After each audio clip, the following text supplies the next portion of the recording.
कटक महानगर दरजी चांदुआ सिलेई शिल्पी श्री श्री जगन्नाथ महाप्रभु सेवक जाति वार्षिक उत्सव बैशाख मास शेष सोमवार दिवा 11 घंटिका समय श्री श्री धवलेश्वर मंदिर प्रांगण में अनुष्ठित हेब। एही अवसर में जातिर वार्षिक विवरणी पाठ पढ़ा विश्व लगी रहिथिबा युद्धर अंत और विश्व शांति निमंते जाति तरफ धवल लिंग उपरे 21 गरा जल अभिषेक 21 हाथर बाना मंदिर चूड़े लगाजिब। मंदिर परिसर रे थिबा बुढ़ा लिंग चारिपार्श्व रंग एवं टाइल मार्बल पकाइबा पई जाति तरफ निष्पत्ति निया जाइछि। जाति रे रहिथिबा गरीब कन्या मानक विवाह पई किछि आर्थिक सहाय्य करिबा आउ एक निष्पत्ति लिखित भावे सहमति प्रदान करा जाइछि। बैशाख मासर झांझी खरारे आसुथुबा भक्तों निमंते ठंडा पानीय जल बंटन निमंते जातिर सभापति श्रीजुक्त श्रीधर महारणा, संपादक प्रफुल्ल महारणा, उपसभापति एडवोकेट सुदाम महारणा स्थिर करिसंती। 100 रु ऊर्ध्व सभ्य कर्मी जोग ठाकुरंकु अन्नप्रसाद लागि हेब। एही सभा को परिचालना करी धन्यवाद अर्पण करथिले सांबादिक सुभाष महारणा। मुना सुदाम महारणा मो एडवोकेट अछि हाईकोर्ट से। जो महानगर ओडिया दर्जी जाति संघ विशेष भाव कौन सोशल कार्यक्रम सब हाथ में नौछन्ते और आगामी वर्ष कार्यक्रम कौन एटा गोटे आम बापा अजा अमलर बहुत पुराना संस्था। आम प्रत्येक वर्ष यही दिन आमर जाति भाई माने पिला छुआ धरी समस्त आसती।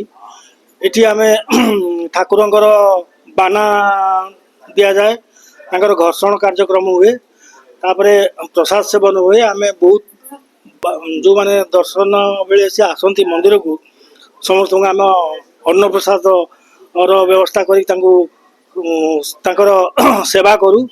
आमर ठंडा जल भी आम बंटन करू। अच्छा सकाळे आज जलखिया हिसाब से प्रत्येक व्यक्ति जो माने एटिका आसुछन तांको बहुत जिनस खायापाई देचु जलखिया हिसाब से। एटा परंपरा चली आसी दीर्घ वर्षरू।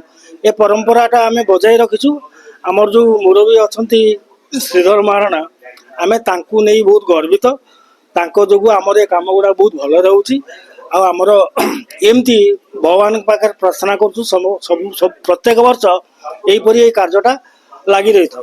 आमर मंदिर डेवलपमेंट पाई आम मार्बल पकेचु बहुत 20-30 वर्ष तले पकेइतलु। आउ थरे मध्य मार्बल पकेइबु। यही सब कार्यक्रम अच्छी आ बहुत लोक हितकर कार्यक्रम आम करछु। आम आगामी वर्ष रे आगामी दिन मानकर आम रक्तदान शिविर करूँ।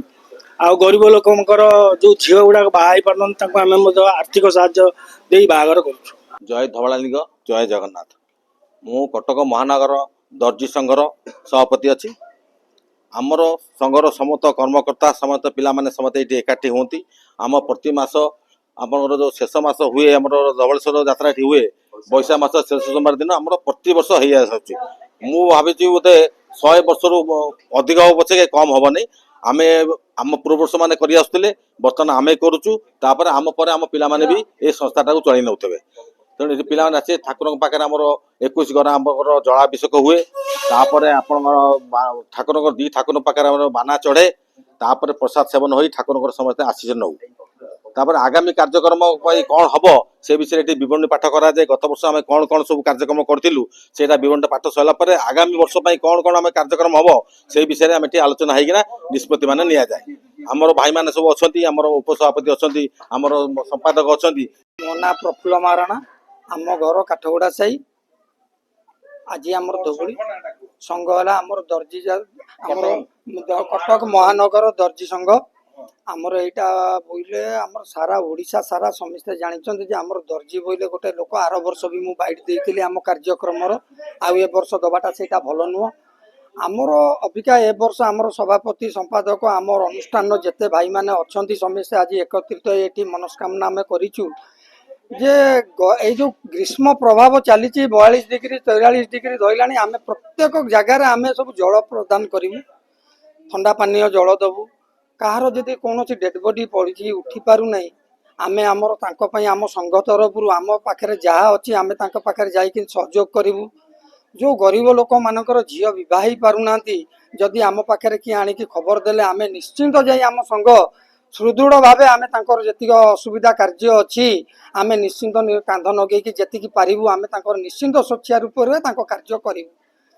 धवलेश्वर पीठरे उन्नति ପାଇଁ କଣ ପଦକ୍ଷେପ? धवलेश्वर पीठरे आम विगत वर्ष आमर बाबा जेजे बाबा आम पूर्व जो थे आम नाम नामित करके आम ये फलक प्रदान होता वर्तमान से फलकर अबिका टिके माने भल नहीं आम अबिका भी आम संकल्प ये नहीं आम अनुष्ठान मीटिंग करिकिनी बुढ़ा लिंग पाखे जो फलक स्वतंत्र भाव ए वर्ष आम सानी नूतन भाव निर्माण करूँ।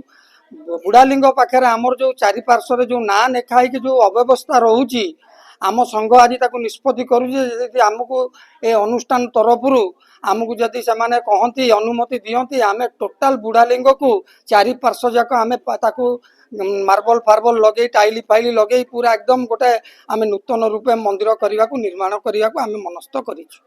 जय धवला लिंग की जय।